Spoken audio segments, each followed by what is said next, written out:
There's a great apocryphal story about what's a few people to ever survive jumping off the Golden Gate Bridge in California. He had attempted to take his own life a number of times before. And this morning, he had made his mind up that this was it. He had to leave his house, get on a tram, then get on a train, and then walk halfway across Golden Gate Bridge. And before he left home, he said, if anybody, just one person speaks to me, I'm not going to do this. And although he was crying and distressed, he travelled all that distance and nobody spoke to him. Nobody put their arm around him. Nobody said to him, are you okay? What he went on to say was that the second he stepped off that bridge, the first thought that came into his head was, I don't want to die. But that's all he wanted. He just wanted a wink. He wanted a smile. He wanted a pat in the back. He wanted someone to say, are you okay? And nobody did. We were all so busy worrying about our own lives and worrying about where we're going on holiday this year, what kind of car we're going to buy next year. Nobody saw this man crying on a train, on a tram, walking down the street or walking across that bridge. Horrendous. In Scotland, men are 3 times more likely to commit suicide than women. And within Scotland, here in the Highlands, we have some of the highest figures for male suicide. According to the statistics available before the pandemic, those figures were on the up. I'm Bruce McGregor. I've lived and worked in the Highlands all my life, and through both my professional life as a musician and businessman, and through my passion for playing rugby, I've known of far too many cases of people taking their own life. It's a sad fact that just about all of us here in the Highlands knows someone touched by suicide. The aim of this podcast, speaking of suicide, is simply to share stories and experiences. It isn't all about suicide. Some of the stories you'll hear are about just many of us struggling with the day-to-day stuff of life. The point of the podcast is to get more of us talking. If we don't talk about it honestly and openly, then there's a danger that those statistics will keep on going up with devastating consequences. There's no getting round it. Some of what you're going to hear will be tough, but we hope you'll also be able to see these stories as a celebration of life and the fact that no matter where you're at just now, it's worth holding on and getting help. With that in mind, throughout the podcast, we've got reminders of how you can get in touch with Mikeysline, and at the end of the story, we've got some useful tips and tricks for when you're struggling.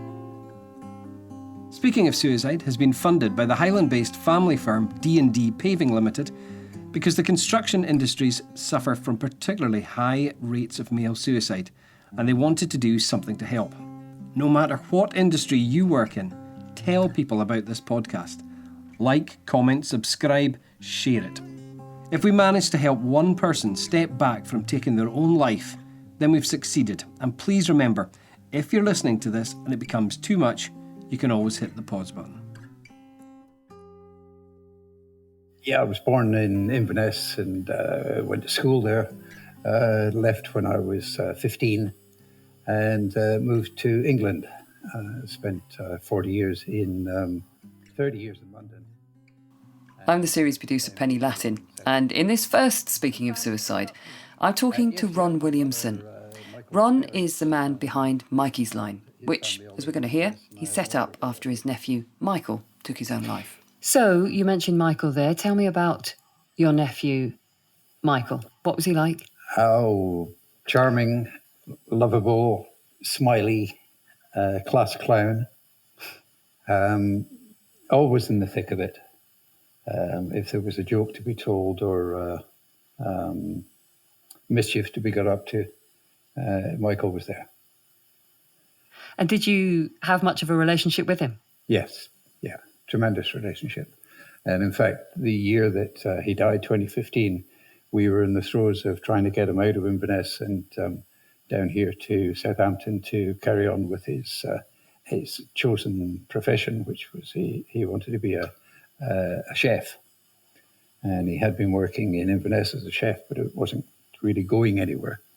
And there were some job opportunities for him in Southampton. And we got him down here, but he spent 3 weeks here in the summer and went home before the interviews started coming in.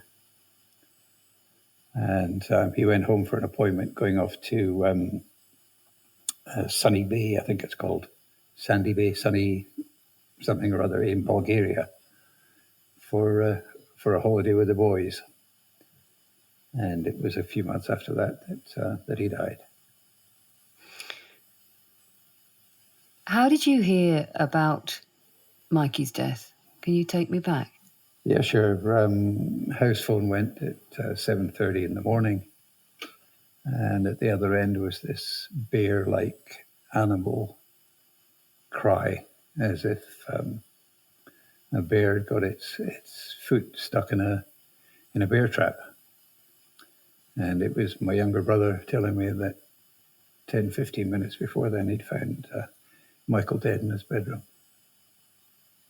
So Mike had lived at home? Yes. Have we any idea what happened?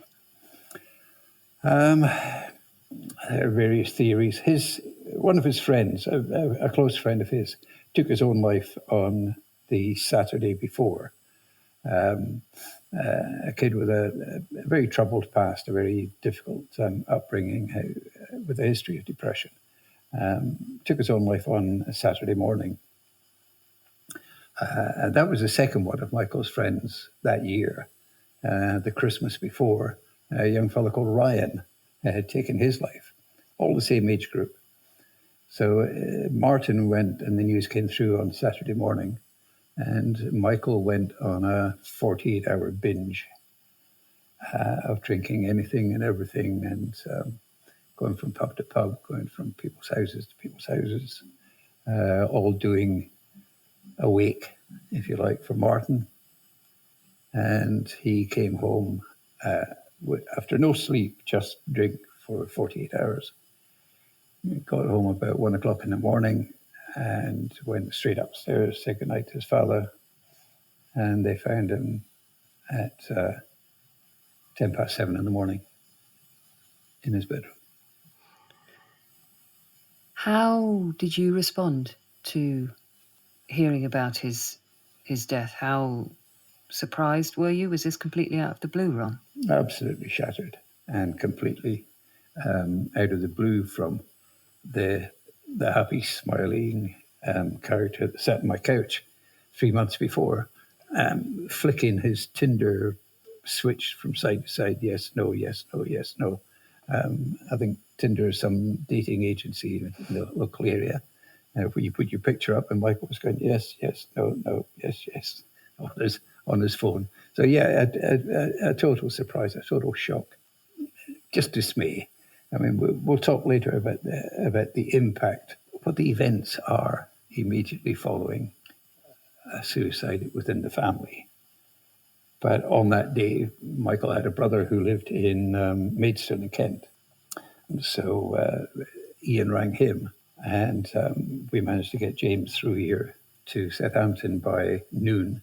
And then James and I jumped in my car and drove to Inverness and got there at 10 o'clock at night to be with my brother. I stayed up there for 3.5 weeks before, during, and after the funeral. The question that seems to rise to the top so often is the one of, were there any signs? Were there any signs with Mikey? He'd lost 2 friends. He'd broken up with his girlfriend that summer. He did drink a lot. I'm not talking about alcoholism. I'm talking about just a young 23-year-old laddie doing the same as they all do up there. There were signs of depression and coming back into himself, and he had been seeing a counsellor. but I don't think suicide was on the radar. Self-harming certainly was, and bouts of depression were. But as you probably know, people who self-harm and seek help for depression seldom actually take their own lives. So tell me about Mikeysline and how that came about in the aftermath of Michael's death.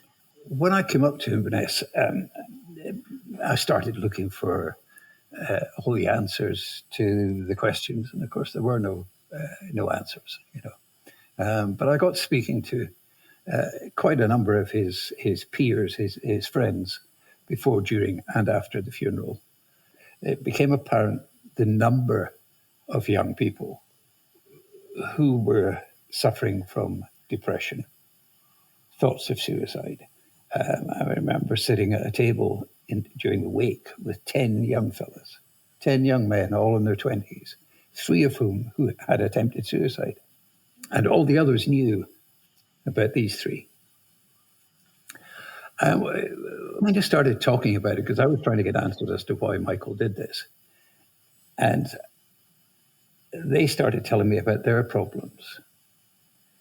But one of their problems was that they had nowhere to go. They had nowhere to talk to. If you fessed up, was an expression one of them used, to suffering from depression, you had 2 choices, really. You go along to your GP and almost immediately get prescribed a chemical kosh, and then go on the waiting list.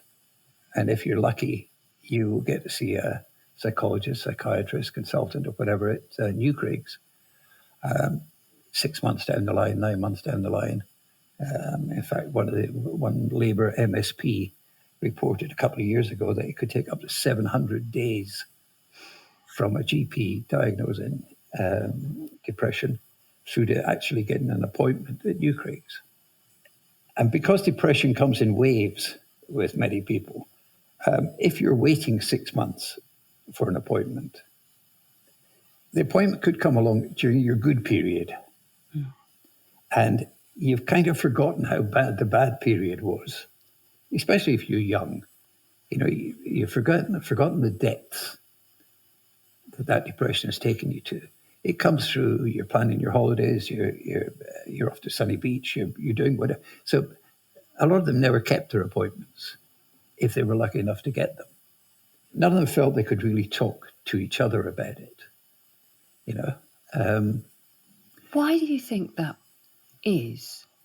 Well, I was brought up to never back down. Okay, is the best way of putting it. That's kind of a typical Highland upbringing. It took a few black eyes and a couple of lumps to my head to later find out that not backing down wasn't always the best option. But that was the way that we were brought up, to kind of deal with things quietly and to get on with it. It was seen as a weakness if a man cried, and it was seen as being a wuss if you were to talk about depression. I think a lot of them wouldn't talk about depression because how it would go on their work records, and if they took time off work with depression, how it would be seen by their employers as to their future suitability, future promotions, future with companies. And that's right across the board. That's from being a solicitor, a trainee solicitor, all the way down to being a KP in a kitchen hotel. People worried about their jobs. So there you are, talking to Mikey's friends at his funeral and in the wake of his death. And did you get any sense of what they were all struggling with? Was there any kind of commonality to the origins of that depression that so many of them seem to be battling? We have kind of focused on Inverness and the Highlands, and this problem is worldwide. It's not just Inverness and the Highlands. But a lot of theories are kind of put forward, the isolation people on farms and crofts and outlying areas were facing. How small Inverness is and the outlying area, so everybody knows everybody's business. They know their highs and they know their lows. There was no one defining factor that would set them apart, but certainly bottling it up was a major part of it. Not being able to talk to people, not understanding, and thinking, each one sitting around that table, there was an element of surprise in other people's faces when these people told me that they'd suffered, that they'd gone through patches like Mikey had gone through. And it occurred to me that if these people could sit and tell an old man, an old stranger at a table who virtually all of them I'd only met that once, that was the first time I'd met them, if they could sit and talk about it to me, surely they could sit and talk about it to someone else and open up. And so that's how Mikeysline came about. It is. One of Michael's friends I met was this wonderful young lady called Jamie Lynn McBride. And Jamie Lynn had been suffering, fighting her own demons for a number of years, same age as Michael. And she and I sat down and we agreed that people would talk to us. And they would talk to us because, and they would talk to us because we'd be non-judgmental, but more than anything else, we both thought that they would rather speak to people who had experienced depression, thoughts of suicide, anxiety, stress, self-harm themselves and come through it. So they were talking to someone who actually knew what they were going through, hadn't read it in a textbook, hadn't gone to university to find out about it, hadn't got letters after their name and using worldwide research.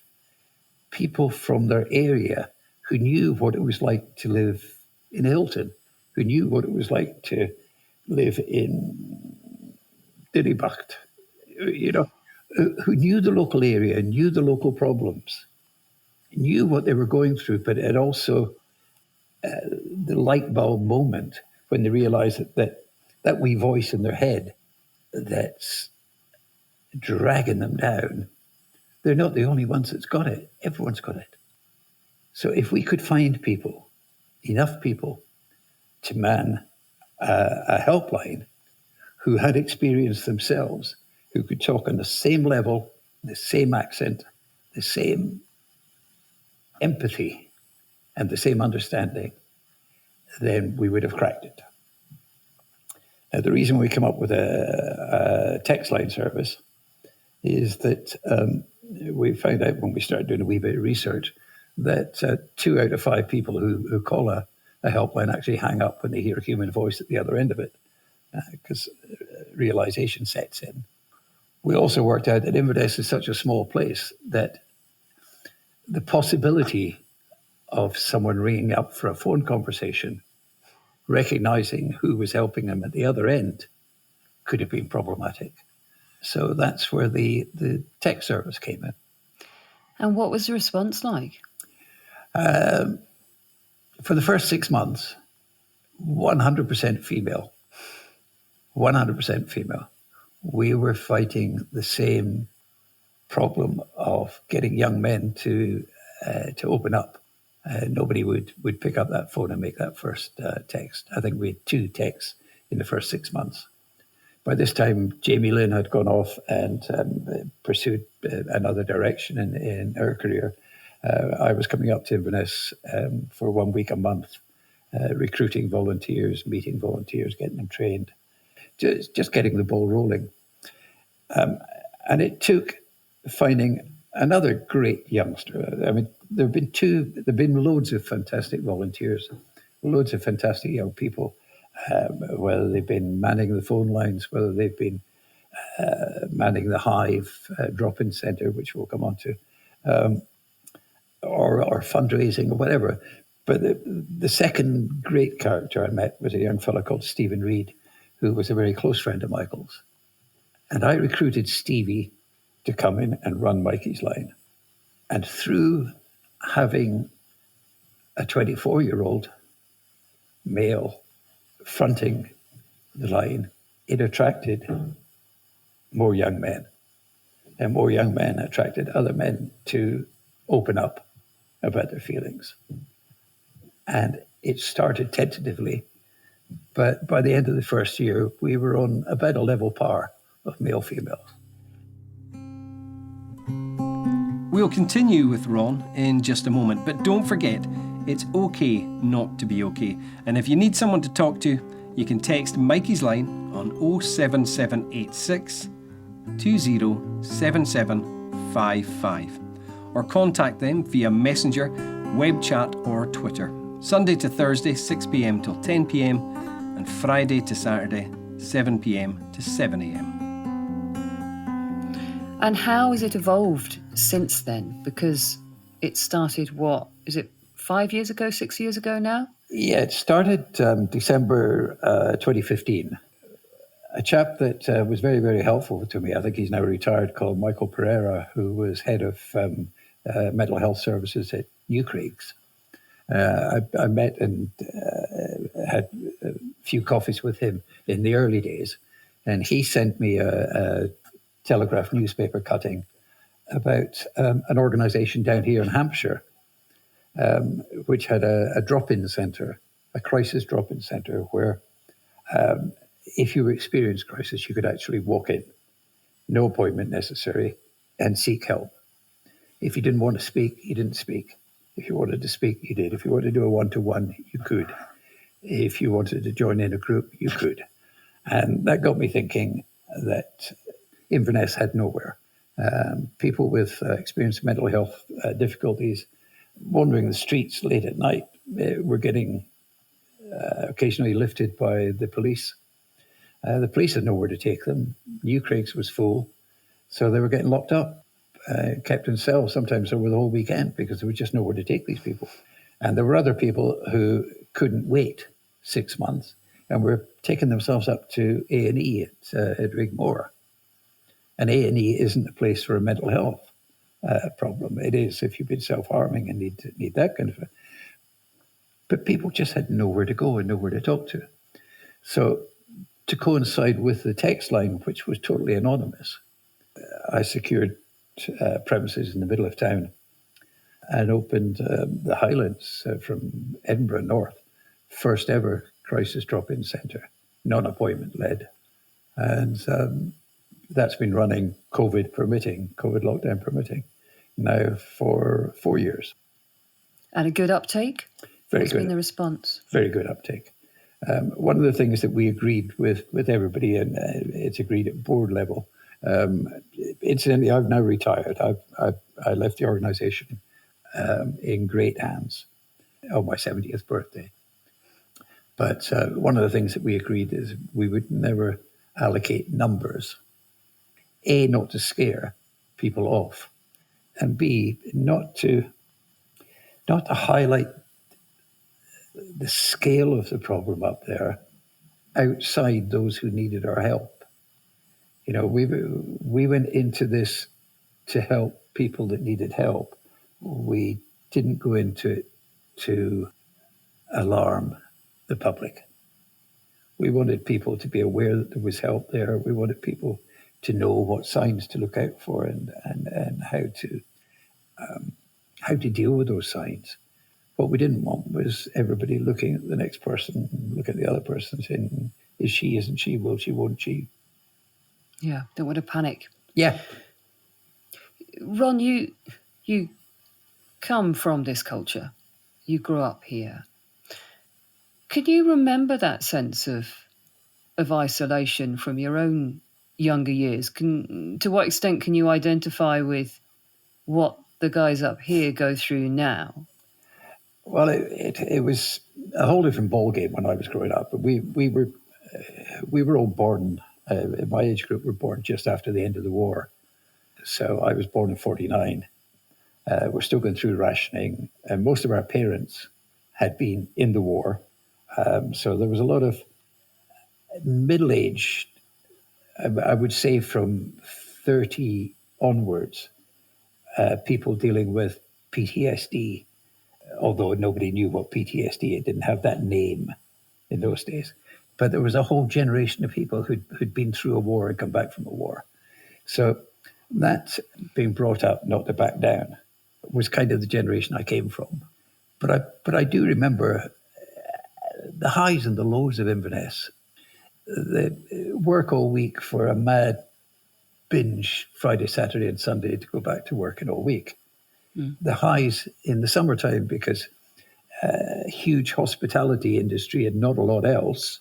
So people working, seeing new faces, talking to new people, meeting new people all summer.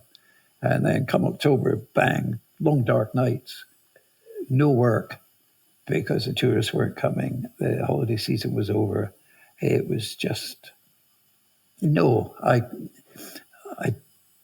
didn't see a similarity, but I did get the same sense of aimlessness, not hopelessness, aimlessness amongst the young people up there.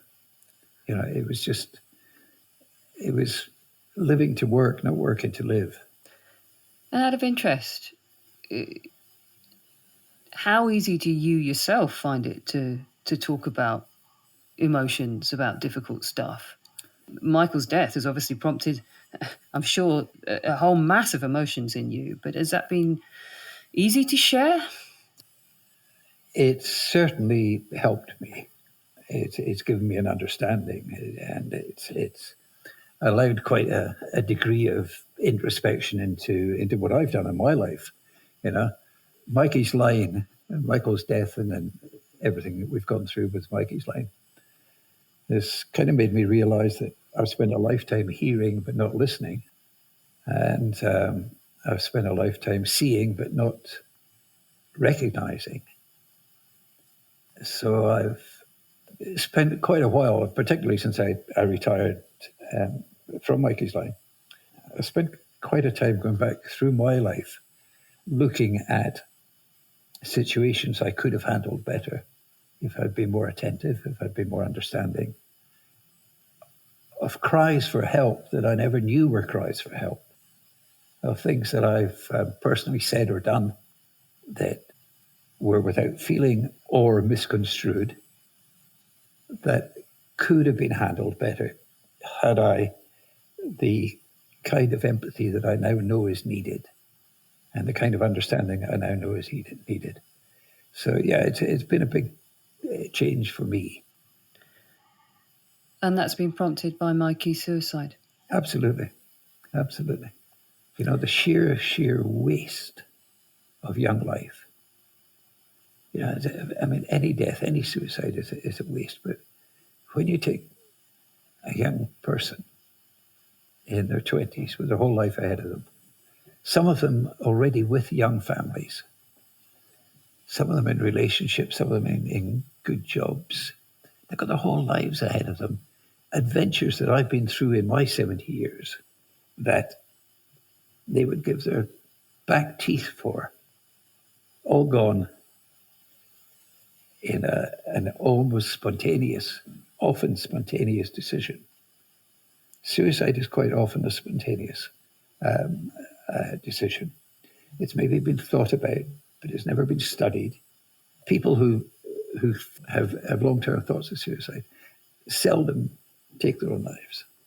The large majority, or a large percentage, of suicides are spontaneous. A sudden feeling of total helplessness, abject loneliness.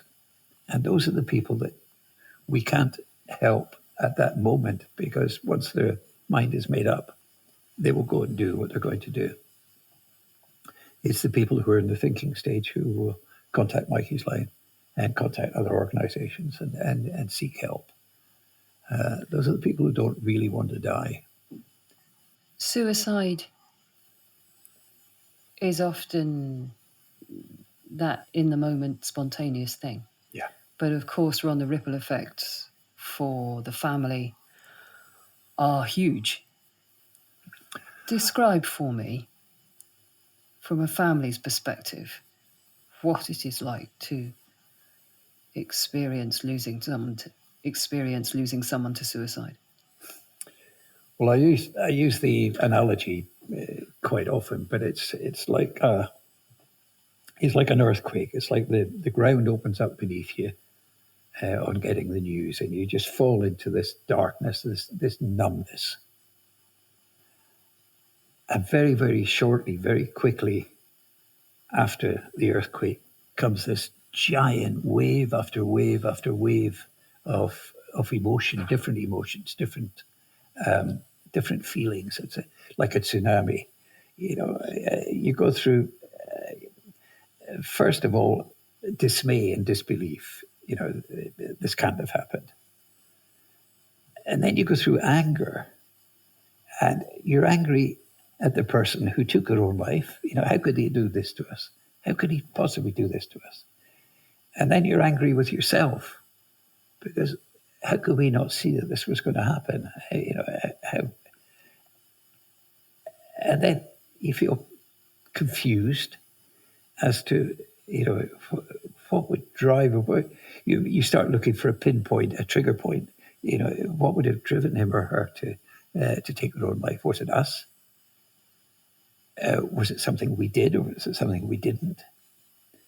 Is it something we should have seen that didn't see? Were we that unapproachable that he or she felt they couldn't talk to us? So you go through that helplessness as well. The numbness and the hollowness never leave you. But you've gone through all of those emotions before the grief itself actually strikes. And then that grief is, because suicide is almost always unexplainable. The questions never ever go away. Families, the ripple effect is that mums will blame dads, dads will blame mums, divorces happen. If divorces don't happen, then unsaid suspicions linger in their minds.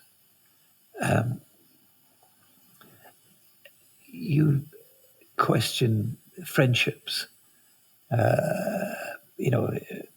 Who was he or she involved with that would have caused this? So you end up resenting the friends. The helplessness you feel at the loneliness that the victim must have been, that final depth, hollow loneliness at the last moment, is the thing that hurts you the most. One of the most common things that comes out of suicide is many people think that the world is going to be a better place without them, and that their families, the children, their parents, their husbands, wives, will be better off without them. That they'll find a better life. They'll find someone that can afford to buy those new trainers next week that I couldn't afford. They'll find someone who won't be a disappointment week in, week out, who can get a job, who's not dependent on handouts, who just won't feel a failure. And that's the biggest myth about it, because your family, your friends, your children, your wife, your husband will never, ever be better off without you. And the world will never be a better place without you. The world needs everyone in it. Children of suicide victims grow up in the knowledge that their mum or their dad took their own life. Now that will stay with them for all of their lives. Wives, husbands will blame themselves when their partner does it. Parents blame themselves when their sons and daughters do it. And I don't believe that people taking their own lives, if they knew the extent of the hurt and grief that's felt by the ripple effect of their actions. I think there's many a one just wouldn't go through with it.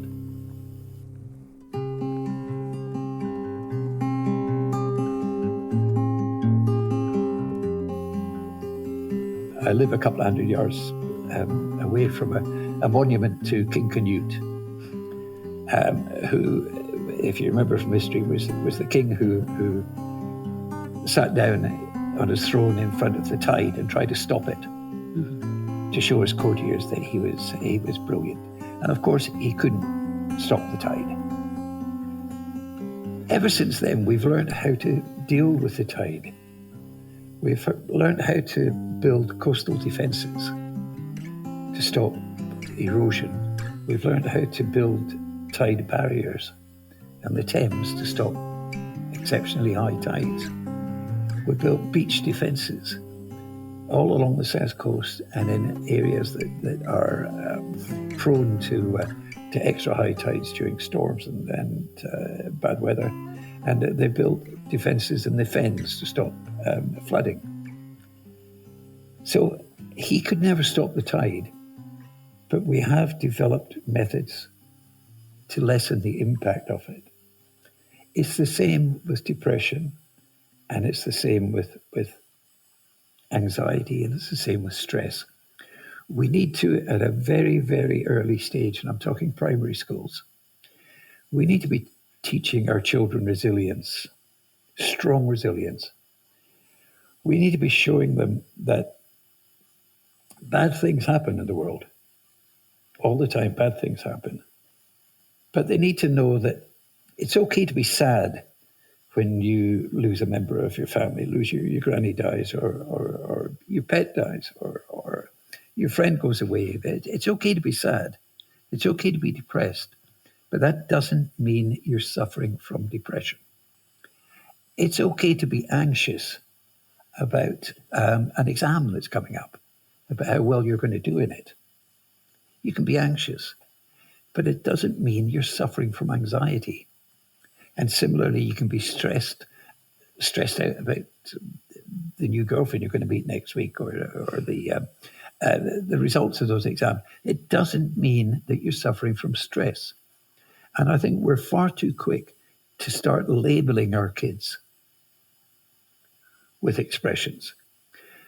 And those labels of depression, anxiety, and stress, if not dealt with and taught how to deal with them, when we don't teach our children how to deal with them, they can grow into real long-term problems that end up with the very subject that we're talking about just now. So we need to be changing the whole school system so that we start resilience training, teaching our kids that it might be bad tomorrow, but it'll be great the next day if you just work at it. Ron, thank you very much indeed. That's okay, my pleasure.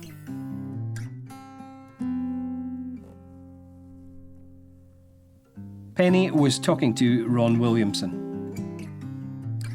A reminder of Mikey's line: if you or someone you know needs help or advice, you can text 07786 207755 or contact them via Messenger, web chat or Twitter.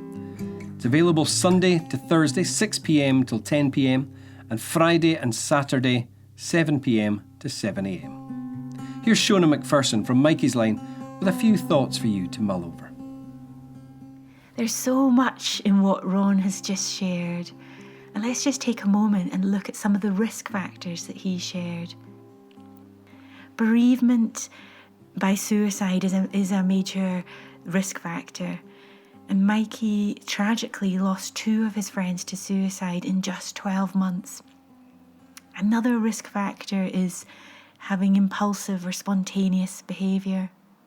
And a third risk factor is self-harm. When we self-harm, it's not that we intend to take our own life, but it is still a risk factor for suicide. Ron shares that a lot of the young folks at Mikey's funeral spoke to him about their feelings and their struggles. And he believes that it was because he was non-judgmental and that he wanted to listen, that they wanted to share. We can often think that if someone is in great mental distress, there's nothing that we can do. But actually, taking the time to listen to somebody and not to judge them can make a massive difference. And that's what Mikeysline and our drop-in service in Inverness, the Hive project, is all about. It's about listening non-judgmentally to people. It's about giving people in distress our time.